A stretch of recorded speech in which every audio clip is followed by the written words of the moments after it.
So hello guys, welcome back to my new blog. तो सबसे पहले तो राधे राधे। कैसे हो आप सभी? होप करती हूँ आप सभी लोग अच्छे होंगे, स्वस्थ होंगे, कुशल मंगल होंगे। और मैं भी राधा रानी की कृपा से अच्छी हूँ। तो गाइस, जब मैं ये वीडियो शूट कर रही थी ना, तब बज रहे थे सुबह के 4, आई मीन 4:30 बज रहे थे। और इस वक्त ना मैं नहा धो के रेडी हो चुकी थी। तो आप लोग भी सोच रहे हो कि मैं इतनी सुबह सुबह क्यों ही रेडी हो रही हूँ। तो भाई, हम लोगों का वक्त आ चुका था वापस मुंबई जाने का। तो जी हाँ, मैं वापस मुंबई जा रही हूँ। और ना इस बार ना मैं बहुत ही कम दिनों के लिए कोलकाता आई थी। हम लोग ना 15 दिन भी नहीं रुके थे कोलकाता में और वापस आ गए। तो मेरा इस बार कोलकाता जाने का मेरा मेन मोटिव था, दो मेन मोटिव थे। एक दक्षु के लिए, क्योंकि वो मेरे पेरेंट्स को बहुत मिस करती है, उसके नाना नानी को।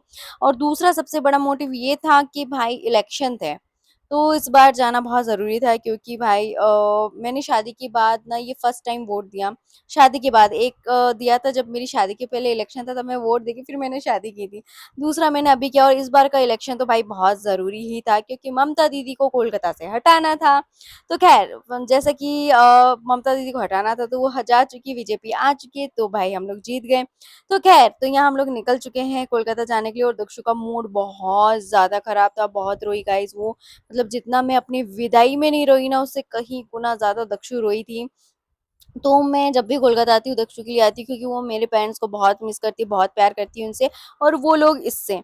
तो ये रहता है मेरा कोलकाता आने का। तो खैर, तो अब बारी थी हमारी वापस से मुंबई जाने की, तो हम लोग निकल पड़े।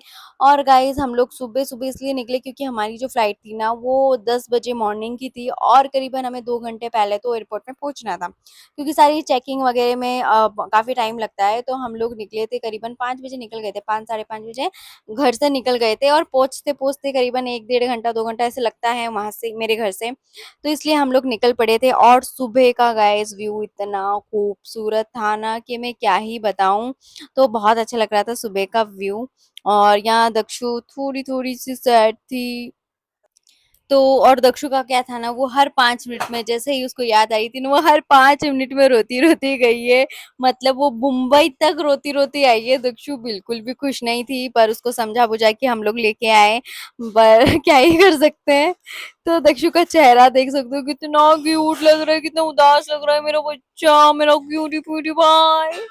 तो खैर, कोई ऑप्शन था नहीं हमारे पास। और तो भाई, हम लोग निकले थे सुबह जल्दी 5:30 बजे, तो चाय पी ली थी। तो ऐसे करके ना रास्ते में हम लोगों ने 2-3 बार पी ली थी।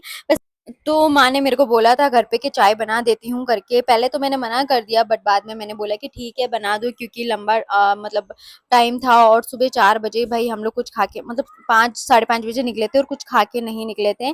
तो मैंने फाइनली थोड़ा लाल चाय पी लिया था। और ये देखो गाइस, एक के बाद एक प्लेन टेक ऑफ कर रहे थे। और मुझे ये नज़ारा देख के ना इतना सुंदर लग रहा था कि मैं क्या ही बताऊँ। मुझे बहुत अच्छा लगता है, क्योंकि जब टेक ऑफ होता है ना, बहुत नीचे से जाता है ना, तो मुझे चीज़ें मतलब देख के बहुत अच्छा लगता है। तो खैर, तो यहाँ देखो हम लोग फाइनली आ चुके थे दमदम एयरपोर्ट में। और ये देखो एक फाइटर प्लेन था। खैर, ये स्टेचू था और मैंने रियल में भी देखा। और खैर, हम लोग आ गए थे। और मैं दमदम एयरपोर्ट ना पहले भी एक बार आ चुकी हूँ, मेरी शादी के पहले, जब हम लोगों का रिश्ता फिक्स हुआ था ना, मतलब रजिस्ट्री मैरिज हो गई थी, बट ये फर्स्ट तब मुंबई जा रहे थे, तब मैं ना आई थी एयरपोर्ट में इनको छोड़ने के लिए। तब बस मैं यहीं से रिटर्न चली गई थी, क्योंकि अंदर जाने की परमिशन नहीं होती है बिना टिकट्स के। तो खैर, मैं चली गई थी। ये सेकंड टाइम था जब मैं अंदर जा रही थी। तो यहाँ पे आते ही से लग गए थे सारी चीज़ें चेकिंग में। और तो हम लोग जा रहे थे अभी हमारा लगेज चेक करवाने। तो ये सारी चीज़ें देखा हुआ ही था, क्योंकि आते टाइम चीज़ें एक्सपीरियंस की थी, मतलब सारी चीज़ें पता थी कि आगे नेक्स्ट क्या-क्या होने वाला है। तो ये चीज़ अच्छा है कि एक्सपीरियंस मिल गया। तो ख़ैर, यहाँ सारे दक्षु के पापा मुझे दे रहे थे अपने जो भी डॉक्यूमेंट्स थे जो लगते हैं। तो ये देखो गाइस, हम लोगों के आते वक़्त 2 लगेज थे, अभी 3 हो गए। तो जो दादा हमको छोड़ने आए थे ना, तो वो देखते से ही बोले, ये क्या आते टाइम 2 लगेज था, जाते टाइम 3। तो भाई, मैं तो वैसे ही बहुत फेमस हूँ लगेज करने में।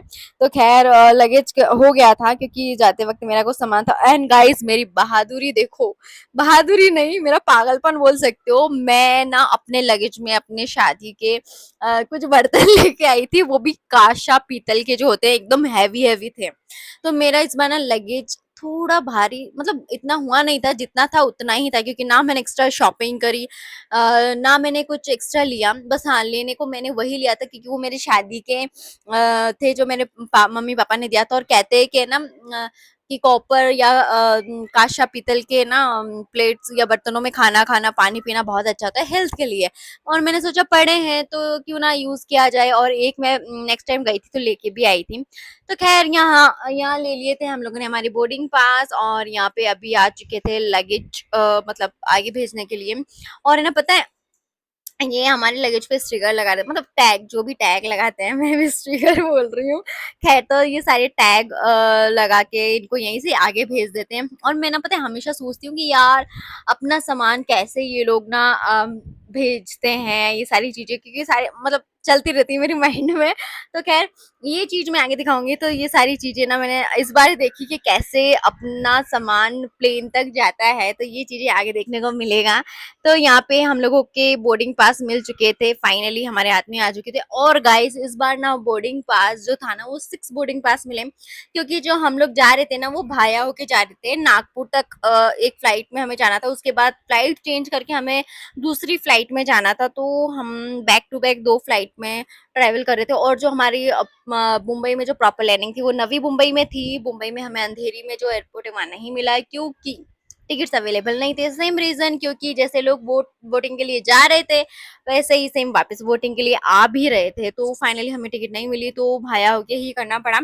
तो खैर, ये भी दक्षु के पापा बोल रहे थे कि चलो ठीक है, एक्सपीरियंस मिल रहा है तो अच्छे से लो। तो ये भी एक एक्सपीरियंस ही था भाया होके जाने का। तो पहले मुझे लगा कि उसी प्लेन में नवी मुंबई जाएंगे, नागपुर होकर के, जैसे ट्रेन नहीं होता स्टेशन पे रुकती है देन आगे जाती है, तो मुझे लगा कि सेम वैसा ही प्रोसीजर है कि नागपुर में लैंड करेगा, देन उसके बाद वापस टेक ऑफ, वही प्लेन टेक ऑफ करके नवी मुंबई में लैंड करेगी, तो लैंडिंग होगी। तो खैर वैसा नहीं हुआ। तो यहाँ आ गई थी हमारी बारी चेकिंग की। हैंड बैग्स जो पीट बैग थे, तो चेकिंग की आ गई थी। एंड गाइस, देखा आप लोगों ने, मेरा बैग ना साइड में चला गया एक्स्ट्रा चेकिंग के लिए। तो जिन लोगों का बैग नॉर्मल होता है, कुछ मतलब आगे चेकिंग में कुछ ऐसा सीन नहीं होता, तो वो डायरेक्टली आपके पास आ जाता है। खैर, मेरे फोन मतलब है ना, जब ये चेकिंग होते हैं ना, तो ये मतलब इनके रूल्स है कि जो भी आपके मोबाइल फोन है, लैपटॉप है, फिर या फिर बेल्ट हो गया, क्योंकि वो लेदर या चमड़े के कुछ तो होते हैं, तो वो अलग एक्स्ट्रा चेकिंग के लिए जाता है। तो मेरा सामान गया था, क्योंकि ना उसमें एक तो मेरा जो एक्स्ट्रा फोन था वो था, दक्षु का एक टॉय था लैपटॉप जिसमें बैटरी होती है, तो वो चेकिंग के लिए गया था। खैर, वो लोग चेक करके दे देते हैं, बैग वगैरह सारी चीजें दे देते हैं आपको चेक करके। तो मेरा कुछ था नहीं, बच्चे के टॉय थे। तो खैर, यहाँ पे आ चुके थे फाइनली हम लोग, देख मतलब सिटिंग एरिया में। और यहाँ देखो गाइस, दक्षु को मिल गया था उसके मतलब का सामान, मतलब उसके मतलब की शॉप उसे मिल गई थी। और आते से ही भाई वो तो टूट पड़ी थी कि ये भी चाहिए वो भी चाहिए। और बड़े ही मुश्किल से मैंने उसे मनाया कि कुछ भी लेना है तो एक लो। और ये जो हैंड बैग्स है ना गाइस, इतने ज्यादा क्यूट लग रहे थे, मन कर रहा था ले लूं। बट इनके जो प्राइस होते हैं ना, बहुत ज्यादा कॉस्टली होते हैं, मतलब बहुत ज्यादा। और ये जो डॉल है ना, वो कितना पड़ा था, शायद 999 पड़ा था। और ये लोग बोलते कैसे ओनली मैम 999 का ही है, मतलब 999 कुछ मैटर ही नहीं करता। तो खैर, तो ज्यादा जिद करने पर दक्षु का मैंने ये लिया था। और वो तो भाई बोली थी कि टूट पड़ी थी, मम्मा ये भी चाहिए, मम्मा वो भी चाहिए। पर खैर, बड़ी मुश्किल से मैंने उसे मनाया। तो फाइनली ये मैंने एक डॉल ले लिया था। और यहाँ देखो, दक्षु मस्ती में लग गई थी फिर से। और इसका मूड ना सैड था, पता है गाइस, दक्षु हर थोड़ी देर में रोई, हर थोड़ी देर में रोई। वो मुंबई तक रोती रोती आई है। और कैसे ना, अभी तो जैसे गए ना, तो एक ही दिन में हम लोग पहुंच गए थे। तो एक ही दिन में हम लोग मतलब पहुंच गए थे। और क्योंकि भाया हो गया था तो टाइम लग गया था, वरना हम लोग 12-1 बजे तक घर पे होते, बट ऐसा नहीं था। तो दक्षु मुझे बोलते कि मम्मा अभी तो इतना टाइम भी नहीं लगता, एक काम करते अपन कल फिर चलते हैं। मैंने बोला सही है बेटा। तो दक्षु को ये चीज अच्छा मिल गया कि उसे लगता है कि रास्ता छोटा हो गया। तो वो बोलते कि मम्मी अब तो हम रोज जा सकते हैं, बट ऐसा नहीं होता है।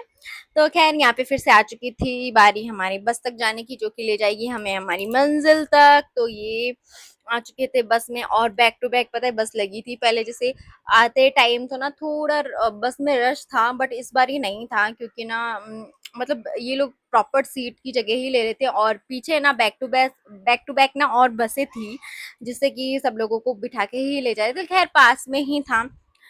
तो ये था। और यहाँ पे मैं दक्षु के पापा को बोल रही थी कि तुम क्या सोच रहे हो। तो वो दक्षु के पापा ने मुझे बोल रहे थे कि तुम दोनों ना अपनी किस्मत ऊपर से लिखवा के आई हो। तो मैंने बोला कि देखो ऐसी चीजें तो होती है कि चलो ठीक है, होती है किस्मत में, मानती हूँ, बट इस किस्मत के पीछे है ना उनका उनकी मेहनत थी। इस मतलब इस किस्मत के पीछे उनकी मेहनत थी, उनकी थकान थी, उनका टाइम था, सारी चीजें जो वो स्ट्रगल कर रहे थे वो सारी हम मतलब ये इन्होंने एक झटके में बोल दिया कि हम हमारी किस्मत लिखवा के आए हैं। पर सच्ची बताऊं ना तो ऐसा नहीं है।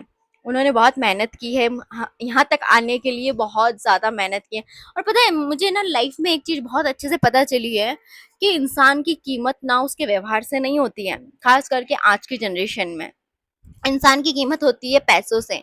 जिसके पास जितना पैसा उसका कद उतना बड़ा। तो खैर ये रही बात की बात, और ये आजकल के लोगों की ऐसी सोच है, क्योंकि ये एक्सपीरियंस किया है, हम लोगों ने खुद ने पर्सनली एक्सपीरियंस किया है कि जहाँ पैसा है वहीं आपकी रिस्पेक्ट है।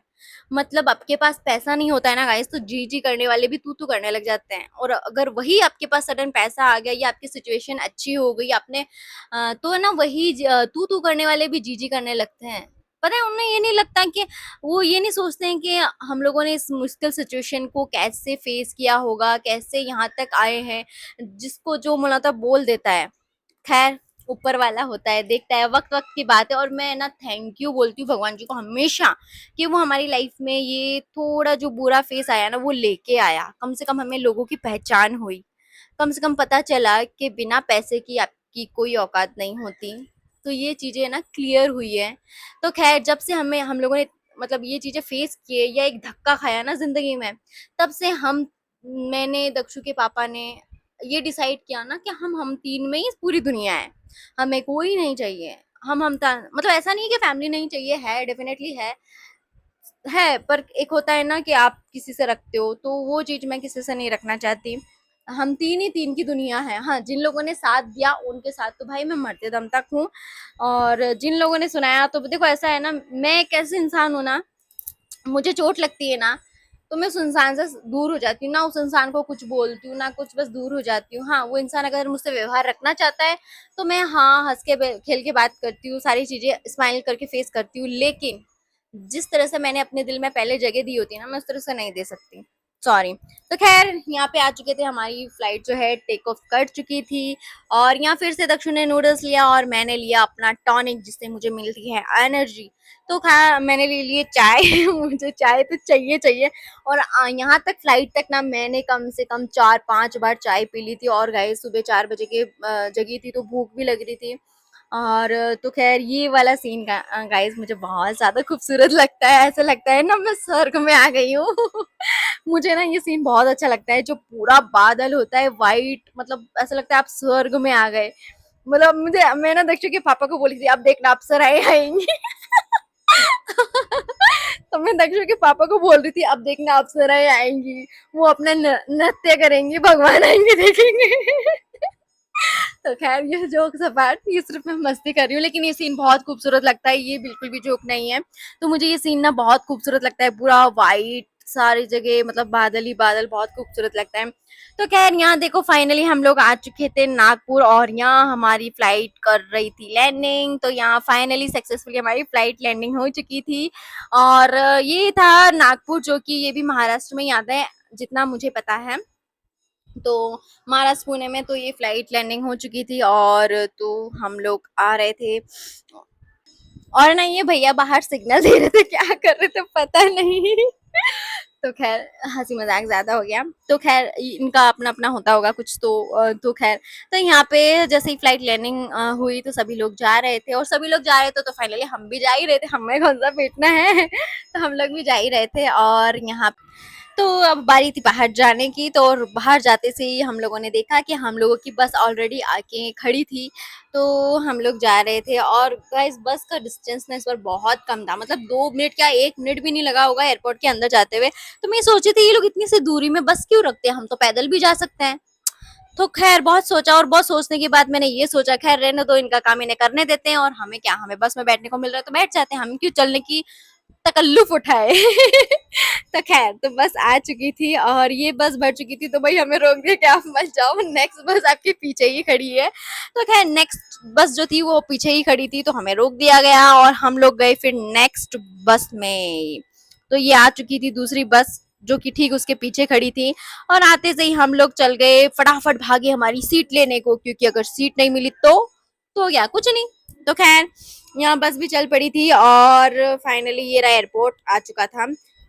तो गाइज हम लोग नागपुर एयरपोर्ट में आ चुके थे और मैं ये वीडियो को ना यहीं एंड कर रही हूँ क्योंकि वीडियो ना बहुत ज्यादा लंबा हो रहा है। तो नागपुर से नवी मुंबई का जो वीडियो है मैं किसी और ब्लॉग में डालूंगी। तो गाइज वीडियो को पूरा देखना, स्किप मत करना, आगे जो सिचुएशन आने वाला है ना बिल्कुल अनएक्सेप्टेड था।